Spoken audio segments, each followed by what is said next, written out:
All right. Good afternoon, everybody, and welcome to our Connecticut World Language Standards series on the five C's.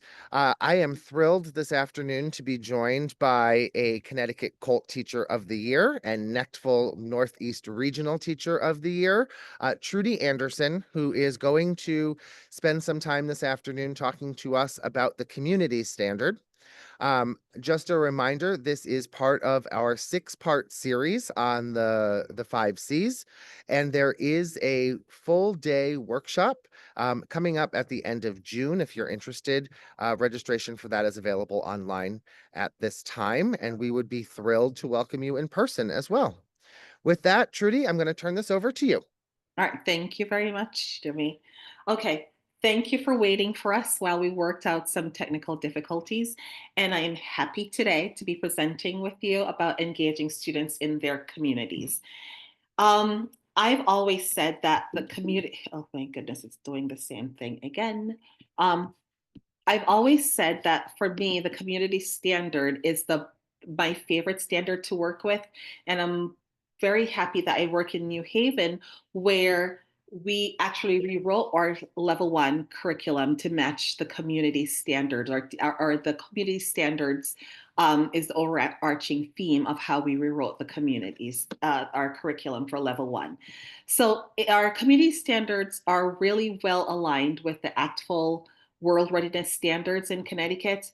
And so here for the community standards, it talks about interacting with cultural competence in multilingual communities, both at home, in your classrooms, and around the world.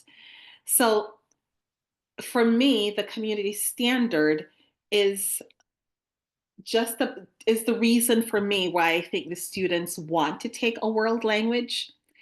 They don't want to just know how to speak. I'm just going to admit, keep admitting people, not just that people want to know how to speak, but that they want to interact with a culture that speaks the language. They want to go to restaurants. They want to do things all to use the language that they're learning in class. So it's the why most people end up taking the language and why they want to study a language. All right, so let's see if we can move this ahead. Hold on. Okay. So the community standards for Connecticut, as I said, are closely matched with that with ACTFL. And if you see here, it's language not only in the classroom, but beyond the classroom and out into the community and the world. But the part of the community standards that I love the most is that they're using it for their enjoyment, their enrichment, and advancement. And the Connecticut standards really does talk about setting goals and reflecting on their progress in using languages for their enjoyment. So I think the community standards integrates everything in the world readiness standards because there's the communication where the students are actually using their target language to talk about the topics that they've learned about. It's interacting with the cultures of the target language countries where they get to understand their products and their practices and their perspectives. And just I always think students are really interested in the culture of their target language countries, and they get to connect with other people, connect with other subjects, and compare what they're learning in their own studies and in their life experiences. And of course, with intercultural competency, that people will get to use their new acquired language in class to use in the target language communities. So this meeting is not only to just talk about the overarching theme of what the community's standard does, but I think it's or the way I look at it, I always want to be more practical and I want to be able to say, well, who's the community and what are we going to do? So, of course, we know that the target language speakers locally and internationally are part of the community. But one thing I would like people to think about in a different way is that our students, even though they're not might not be heritage language students, that they're also part of the target language community because they are learning the language. And so usually I have students will in class who's been in class for 2 years say, I don't really speak Spanish, miss. And I say, why do you say that? They're like, I wasn't born there. I said, you were speaking Spanish the first day you walked into my class. So even getting our students who are learning a language to think of themselves as a part of the target language community. They might not be heritage language, but they're part of the community. So when I think about this, I ask myself, well, who makes up my community? Who am I gearing this towards? And I always start with my classroom because that's where everything starts. And then I think about my school more broadly, the city that I'm teaching in, and the world. Like, how am I going to bring the community to my classroom and bringing my classroom outside to this community? Now, as I go through in the slides, I have several things hyperlinked. For this presentation, I'm not going to be clicking on them, but I'll explain what's there so you can take a look when you're done, because I'll have a QR code at the end. So every day, I start off my class with what we call the daily routine. And some people might call that their morning meeting. And in the daily routine, we go through all the general things like how are you doing, the date, all of that. But I also have the theme or the unit that I'm working on. So this one, we were talking about places to go in the community.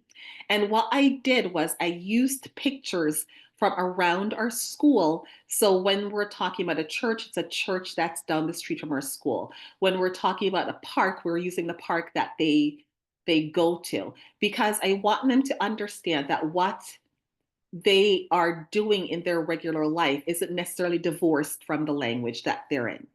So they are able, and when the kids see the picture, or students see the pictures of things that they do, it pulls them in quicker to say, oh, that's Hannah's dream down the street. I go there, so that they can start thinking that their real life can connect with something in class. But in addition to the daily routine, you've got to build community in your classroom. So the daily routine asks the questions, well, how are you? And oftentimes kids are really very honest about how they're doing. So they'll say something like, oh, my grandmother's in the hospital. And so we might get to chat about that a little bit. And then the next day or whenever I see them, just to ask, how's your grandmother doing? So that they know that they also have a community, people care about them in the classroom. And that's important to start building trust, building community that our students are going to be willing to take the risk to speak in a second language, because that's a very vulnerable thing to do when you're not sure if you're going to be doing something correctly. So even in my classroom, looking for ways to connect what we're doing with the real world. As I said earlier, we have built our level one curriculum on the community standard. And so one of the activities that I'm even doing right now is we call it the New Haven Welcome Packet. And I ask my students to think about things that people, teenagers who are coming into New Haven, what are things they would like to do? And so tell them in Spanish, because that's what I teach, tell them about the places that you could go in New Haven in language that you can use. So that's something that they think of as practical because they know that we have many newcomers coming into the city. And so that's something they know that would be practical for somebody to use. Of course, bringing in guest speakers is very important because I think when they realize that they can interact with someone who speaks a second language or the language that they're learning, it makes them a bit nervous at the beginning, but it gives them a confidence boost when they know that they can ask a question or they can comment on what someone's saying. And with the guest speakers, I think it's great to bring in heritage language guest speakers to your classes. But I also think it's important to bring people who learned the language, people who acquired the language, whether through school or travel, so that they understand that there is something out there that they can reach for, that they can go ahead and start using the language that they have in different circumstances. And of course, I'll talk about the UN Sustainable Development Goals a little bit later, but those can help ground what you're planning for your lessons in thinking about how does my what I do in my class connect to the world in general.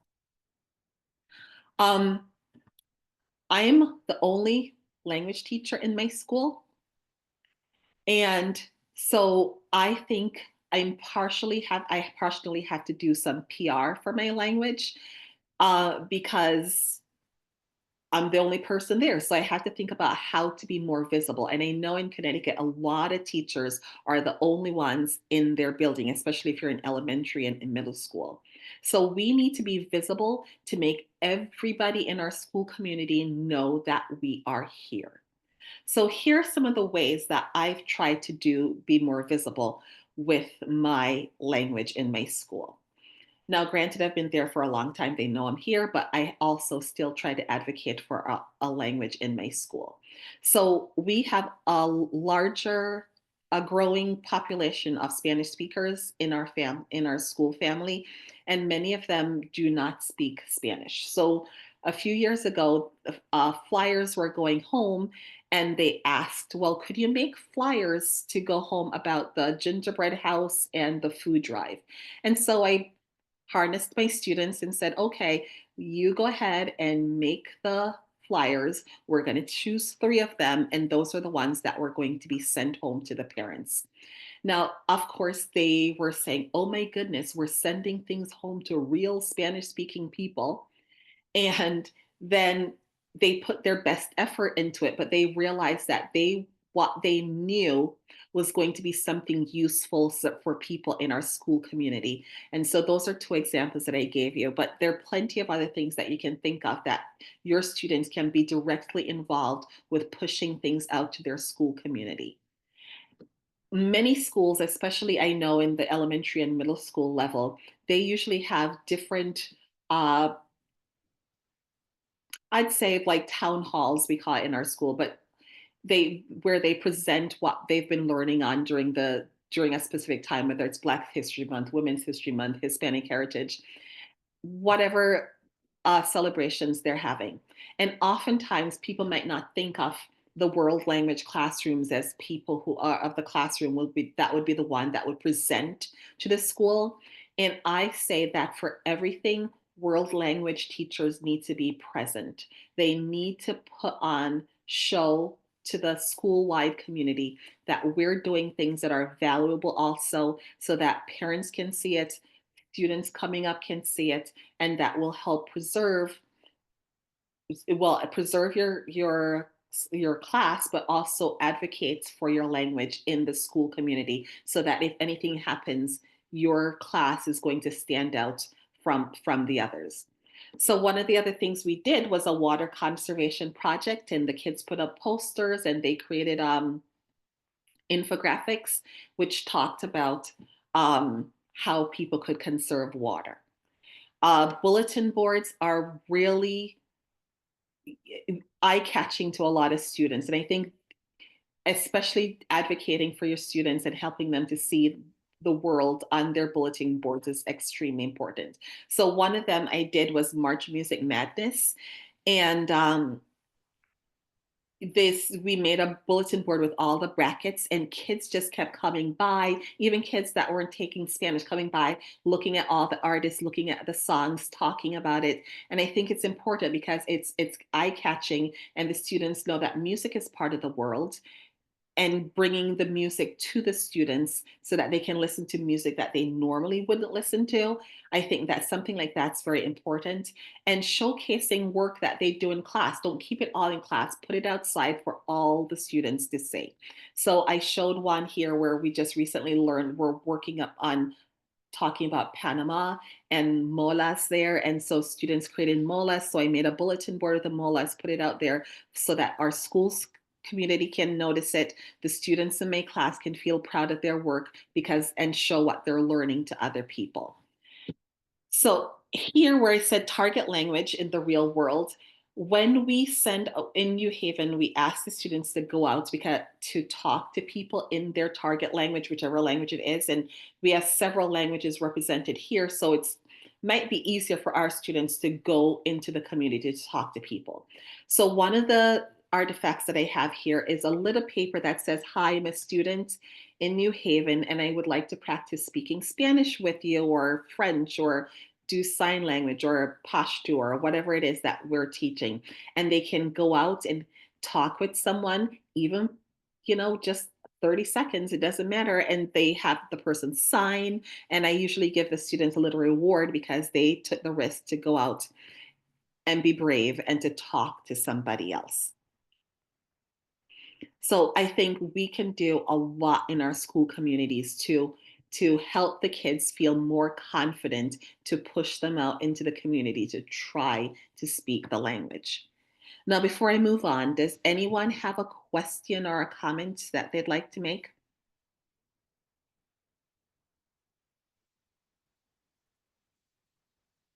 Okay. So the next thing I'd like to talk about, well, how is my city part of my community? And for me, oh, Stephanie said, okay, thank you. All right. So for me, I am grateful to work in a city like New Haven where we have so many resources at our fingertips and our whole city is our resource. So visiting a local restaurant where the students can use their target language is always popular with my students. So I usually try to try different restaurants from different countries in the Spanish speaking world. I try to go to with them and I listen to them order their food, try to get them to talk in the target language while they're there. And they usually feel so proud of themselves after they ordered their food with someone or made a comment on what somebody said. And so that I think is such a confidence booster for them.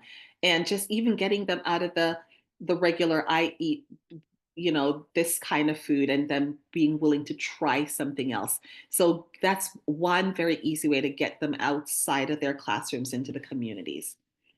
Another one that I really like is the pen being a pen pal with another school. So I've done it a couple of times. I've done one with another teacher in New Haven, and right now I'm doing it with a teacher in West Hartford. And we don't actually send things through the mail. We do things on Padlet. And I have the example of the one that we're doing this year, where students will be able to they write their stories in Google Docs and I read their letters to make sure they're okay. And then we post it on Padlet and we keep replying to each other. And that's been really interesting because my students really look forward to getting their letters. And I've heard the other teachers say the kids look forward to getting their letters. We do set up parameters of how we want this to work, that we're not sharing personally identifying information with each other. They're not joining with each other on Instagram or any of those things. So we try to keep those things under wraps, and we set up themes like this is what we're going to talk about this time in the letter, in addition to answering whatever questions the students get to ask. So that's been very gratifying for me because I see them really putting out their best efforts because they are pushing it out to somebody outside of our classroom. And I think when we think about, and I'll talk about this later, when you identify a local cause that you might want to work on in your community, I think it's really important for the kids to see that what they do in their classroom really matters to somebody outside of the classroom. One of the teachers in New Haven, I loved her idea. What she did was she visited a senior center, and many of the seniors in that senior center were Spanish speakers. And what she did was she brought her students there, and she brought a little snack for the people who were there. They made cards in Spanish for the people who were there. And she taught them how to play dominoes, and they went and played dominoes with the seniors there. And I thought, what a great way for the students to interact with somebody who a generation that they might not normally interact with, and to use the target language as a way to do that. And one of the things that I think to even go further is, for us, we do a unit on childhood in Spanish too. And the students could get to interview them to find out how was their childhood, using the language that they know. When I have my students interview somebody about their childhood, we do spend a lot of time prepping the questions. So they ask things that they are comfortable asking and using language that they know. But I think that's always been a great one for me. I have never brought my kids to the senior center, but I do bring in older people via Zoom or before Zoom in person. And I think it's really important to see how our students get to interact with a different generation and to use their language skills again. So I think it's important to have the students document how they're using the language. So I gave two examples of how in my classroom, if students speak with someone in the target language outside of class, they can get credit for it in class. And if they fill out this documentation and bring it to me. So your community, wherever that is, depending on how close you are to a population that might speak Spanish or French or whatever, but we could always look for community resources to help us um, push our students out to speak the language or even bring them into your classroom. My supervisor came up with this really good idea for us because we moved away from using textbooks. And so then we really don't have all those resources, especially for listening in, that we'd normally get from a textbook. And she came up with the idea, and we started implementing it, where we record local people, and it's not only local people in our sphere of influence, that we've asked them to speak to us on different topics that we're teaching in our curriculum.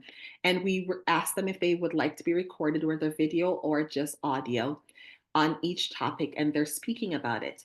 And so people who you interact with, whether it's in a restaurant or the food trucks or your local salon, wherever, people have gone all over the world on their vacations and have recorded people speaking on different topics that we have the list of.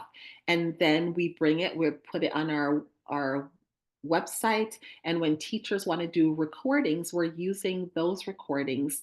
Those are real world recordings that our students can listen to and try to understand what's going on. I don't speak Japanese, but I was in Japan a couple years ago with my husband, and we were out, and these Japanese high schoolers wanted to talk with us in English. And I said, great. So I was speaking to them in English. And then I asked their teacher, it would be okay if they speak in Japanese about these topics. And so while I was there, I was recording Japanese um, conversations so that I could bring it back to put on our website. So I think we can use our friends as world language teachers. We tend to know a lot of people who speak languages, not even our own, but recording those have been really good and useful for us. And our students get a variety of accents and cultures just from those recordings. And if you have a university close by, being able to collaborate with them and have speakers come in. We had students come in from Yale through Zoom, and which Zoom has been a wonderful thing for us to speak with our students in the classroom. And the best thing is that not all of them were heritage language speakers, but some of them were students who were learning Spanish from me. And my students seeing that, I could be that person in a while. So I think that's helpful. And if you can ever find a local event or local newspapers, I think that would be great in order to bring that to your classroom or bring your students to them. You wanted to question or comment? Yes, please, Trudy. Yes. So you have some of your kids, they heard your voice. They said, Mom, you want to say hello? Well, they can tell me afterwards because we're going to record this. Oh, yes. Okay. Thank you. So things that we can take our kids to. Visit your partner's school if you decide to do a pen pal with them. Go to restaurants, go to museums, go to art galleries. I know our Chinese teachers take our students and Arabic teachers take our students to supermarkets in New Haven. There's so many things that might be of interest for you. You take your students to it. I think you will never regret taking a child on a field trip. Those are the things that they remember the most. When I was teaching the immigration unit, for about 5 or 6 years, I took students to the Statue of Liberty every third marking period. And I've had parents write me letters saying, I lived in New York almost all my life and I never went. Thank you for taking my child. Or kids writing the yearbook that that was the best trip that they've been on. So when we take our kids to the world, it makes you as a teacher feel good to see them interacting that way. But I think it's a lifelong memory for our students that I think it's worth the time and effort to plan these things for your students. Now, I would love for my students to go see some of the places that are target language countries. I think that would be the greatest thing if they ever got the opportunity to do that. And I feel like at this point, some of my students can have gone to some of these countries because their parents are privileged enough to have the money to be able to do that. Others, not. But as I said to them, we're planting the seeds of curiosity. And for me, curiosity is the sixth C. We're planting the seeds right now so that when they're older, this might be something that they're willing to investigate and places they might want to visit to interact and to use the language that they're learning. So I put this daily routine that I'm doing right now where we're in the travel opens doors unit and I've been going through all trying to get through all the countries that speak Spanish. And for each week, I'm doing 2 or 3 things about the country. Could be anything. For the Dominican Republic, we were talking about baseball. In Peru, we're talking about the Nazca lines. And so the slides are there where I do all the daily stuff that I normally do. But each week we're picking a country and the students will tell me what they're interested in, or I might put things that I've seen or things that I'm interested in and planting the seeds of giving them knowledge, but saying maybe this is something that I would like to see. And so normally a student would not be looking on to say, let me go find out about the Galapagos Islands or the Nazca lines in Peru, but bringing this to them, making them starting to think about, oh, that's interesting, or what do you think about this? Today in class, we talked about Machu Picchu in Peru and how Yale Peabody Museum for many years had many of the artifacts from Machu Picchu. And we ended up talking about, well, was that right or wrong? And having the students talk to each other about, well, some kids said, yes, they found it, they get to bring it. Other kids said, well, they could take some, leave some. And some kids say, no, it's wrong. It belonged to the country, leave it there. It gives them a chance to think about things and talk about things that they might not have done in the first place. So I say plant the seed for them to think about their place in the world and how they get to interact with the world. Especially in high schools, people have study abroad programs. And I know for us in New Haven, a few teachers have brought middle schoolers on week-long trips to different countries. But most of the time, study abroad programs are usually high school and college. And if you ever get the opportunity or willing to put in the work to do that, that is an amazing way to bring the world to your students. I would just say make sure that it's a reputable organization, and there's so many good ones that you guys could choose from to help plan your trip to whichever target language country you're going to do. Now, you might have seen in CT Colton in so many different places, people have been talking about the UN Sustainable Development Goals. And I think they're a great way to think about your lessons and how you plan your lessons to have your students think about how, first of all, their place in the world, what they could do to make the world a better place, and how these goals affect them and other people in different parts of the world. So this one I used, these goals were the main ones in one of the unit that I was teaching on home and family at the time. We no longer teach the home and family unit, but many of the things that are in this unit I've been able to use in other units that we actually still do teach. But we started off with the daily routines where the kids had to learn the vocabulary, and it was informal commands. Those were the grammar points that they were learning. But I showed them this video, and we started off by saying, well, the kids had to identify all the chores that they saw the mom doing. And then I made a chart on the board and I said, well, what chores do the dads do, the moms do, the boys do, the girls do? And we listed all of them. And the kids said, how come the moms have most of the chores? And I said, well, you tell me. So we talked about that. And then one of the part of the video, they have the moms washing clothes. And then we talked about how water is used in our daily lives. And how would our life be different if we had limited access to water? Because I think in America, we don't necessarily think about that because this is an automatic thing for us. But for many of us who were born in other countries, that's not necessarily true. You're not always guaranteed to turn on the faucet and water is coming out. So we have another video that I showed, and this video has no language in it. And I think one of the things with communities that we can bring in a video, even if it's not in your target language, you can turn off the volume and show the video anyway. So this one doesn't really have any language in it.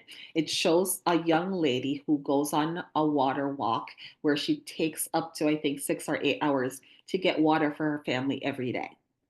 And the students got to compare their daily routine with her daily routine.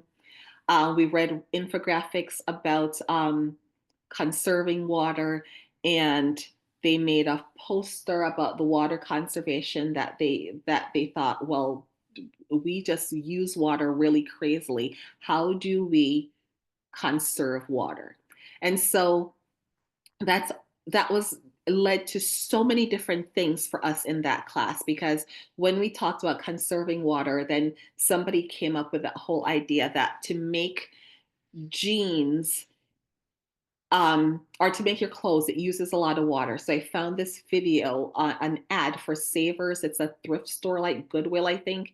And it talked about how if you thrift, then they do not have to pay for new jeans. Let me admit this person. Hold on. You don't have to buy new jeans. It would be less water. So the students said, oh, I like thrifting. And then we started. So I said, okay, let's go with this. And so we did the thing where I started looking for thrifting videos on YouTube in Spanish. There are a lot of them. And we looked at infographics about ways to save money by buying secondhand clothes. And one of my so I gave them mini projects. One of them was to if you decide to go thrifting, since you said you liked it, well, you make a haul video for the thrifting. So it was a combination of what they were doing outside, what we were doing inside, and getting their ideas, starting off with the home and family unit and quickly moving on to something else that they were interested in. And when you can combine what you're working on in class and what they're doing outside, and they can see the connection, I think so many times they're more interested in what you're doing. Okay. Let's see if it will work. All right. Okay. So, and here I won't go into all of this one, but with the travel opens doors. We did this with Costa Rica, and those were we mainly talked about in Costa Rica ecotourism, and talked about all those different things. How do we keep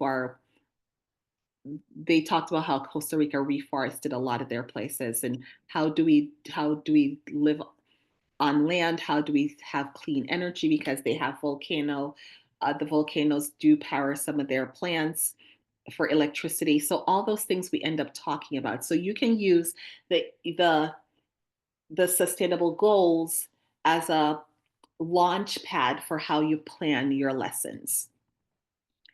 Now, when I did this talk at another conference, some people said, well, that's great, but my parents will never let their kids go to this city to have lunch or go on a trip. And so there are several concerns.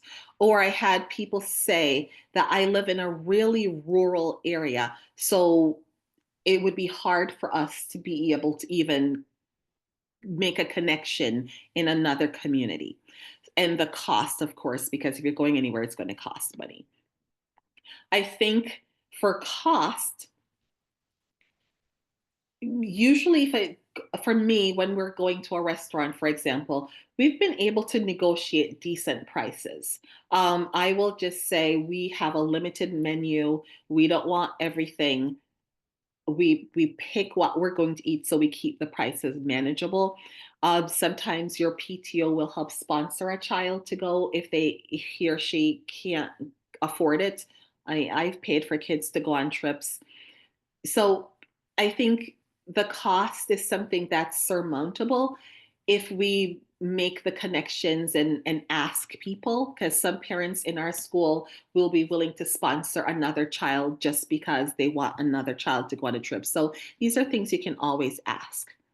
If you have no nearby target language community resources, I think using things like Zoom or asking a friend to come in or somebody from another school, teacher from another school who speaks the language, those are things that I think that are helpful to bring the world and the community to your students. And with safety, I think some people, because they might not have interacted in certain towns or certain cities, they have some reticence about it. But that's when I would say, well, then invite your parents to come with you. If they're concerned about their children going by themselves or going with you, invite the parents to come with you. But I don't think that should be an overarching reason why students should not be allowed to go interact with a target language community. And there are things that with technology, like I said, with Zoom, where you can have virtual field trips and the students get to see the world. And there's some of the virtual field trips or where you can actually see what's happening right now in that country. It's live. You can watch live feeds of certain countries. And as I said, ePals, or just set up a pen pal with someone that you know. When we go to Netful or Actful or CT Colt, you meet another teacher, you could just say to him or her, how about our kids write to each other this week? These are things that I think will actually help the students to see their place in the Spanish speaking world or the target language speaking world if we bring these opportunities to them. Any comments before I move on? I'm almost done.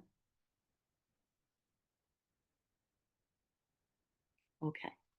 So, community service for high schoolers, almost everywhere in the States, that's part of the component for them graduating from high school. And community service is never a waste of time.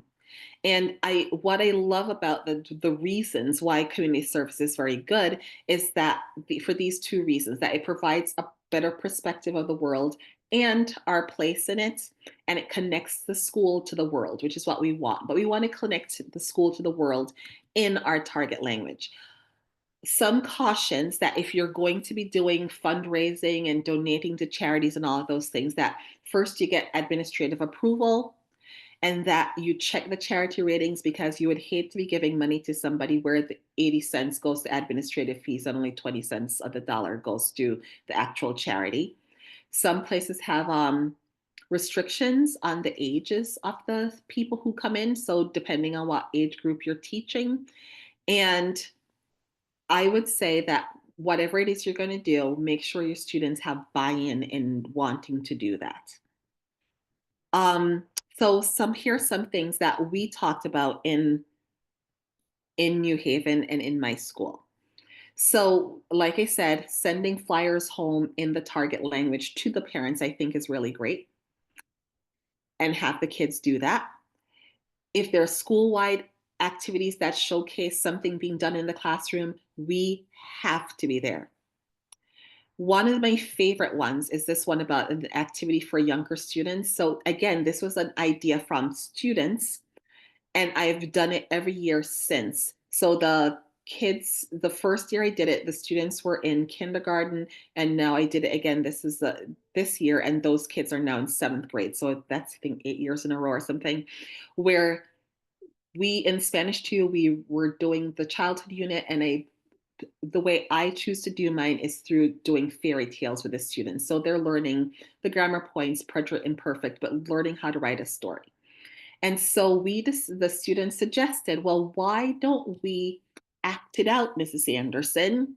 I said, that's a good idea. So what we've done is we have the students rewrite the fairy tale in their own words. And then we perform it for kindergarten and first grade. And so they all pile into the auditorium, and my kids get on stage and they make the props and the costumes, and they go on and they present it to the lower grade kids. I will say it's a lot of time. It's a lot of effort and frustration at times, but it's always the best thing on the day that we are presenting it to the students. And or read target language books to younger students. And even though with the pictures, they're able to understand what's going on, even though it might be in a different language. If you would like to, there's so many places that need help. So if people are food insecure, so having a food collection drive and have the students make the posters in your target language, put it up around the school, send it home. And then maybe making a trip or to donate it, or have the people come in to collect it so your student can see where it's going. So if the director of the program comes in, your kids are there to hand it over so they know that what they have done for their community in their target language is a good thing. For shelters, see what they need and invite the whole school to participate. But not only donate the things, but have the student make cards or posters to encourage the people who are coming into the shelter, or write a note in a book to a child in the target language. It's really helpful for the students to see that what they're doing is going to be impacting somebody else. And I spoke to you earlier about the seniors, that they are a great resource that many people might not have really thought about, which when I listened to this teacher and the ideas she had, I just think it's really great.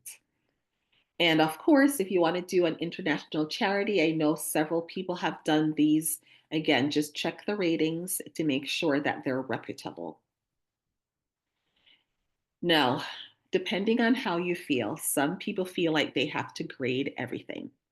So what I put here is how to deal with their reflections, because the Connecticut state standards talk about, well, how are they reflecting on what they're learning in the community standards? And so I put some ideas here for you that Actwell has put out about reflecting on the things that you're learning. And you can decide to give guided or open-ended questions. You can choose to do these reflections in the target language or in English. Now, we are supposed to be using 90% of the target language in your class. And for some students, they're going to be able to do their reflection in your target language. But especially for those of us who are in level 1, that might be difficult for them. And especially some of our students want to do a higher order thinking answer, but they would have to Google translate it in order to give that full answer that they want to. So there's some of these reflections that I tell my students just do it in English. So for example, the one on when we're doing baseball in the Dominican Republic, and they're saying that the video I showed them was so many children, young men, well, boys really, from different parts of the Spanish speaking world, who go to the training camps, in the development camps in the Dominican Republic, and they're leaving their families when they're 15 or 16 years old, trying to develop themselves as baseball players so that hopefully one day they could be in the Major League Baseball here. And so this was something that the kids thought about a lot, because many of my students are diehard athletes, and them thinking, would this be worth it or not?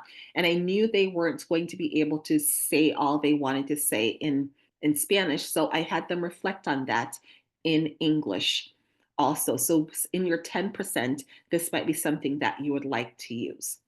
So here I put the QR code for you, that if you would like to get the slides so you can see all the things that are there, so you can click on them. And I'm ready for any thoughts or questions you may have. And when you're done with this, I will put up my contact information if you'd like to reach out for any questions. Thank you so much, Trudy, for another great presentation. I don't see any questions in the chat, but if anyone has any questions that you'd like to put in the chat, please feel free to write them there now.